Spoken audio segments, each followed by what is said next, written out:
make a good tennis player to go international? Thank you. That's a great question. Okay.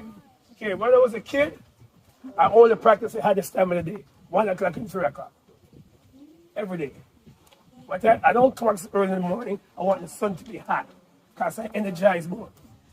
So if you can train at 1 o'clock, you can train at 2 o'clock. You can train at 1 o'clock, you can train at 4 o'clock in the evening. That's easy. I went to the hottest time of the day.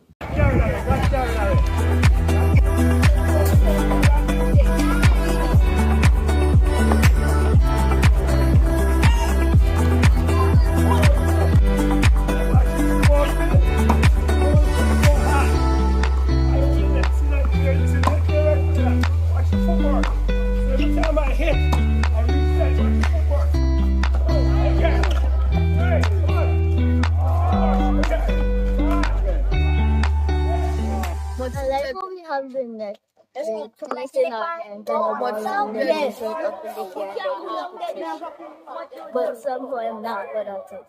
You're not good at it. But you're willing to learn. On behalf of Tennis Jamaica, we wish this program all the success. And I want you all to know, as Vice President, Tennis Jamaica will be behind this program 100%.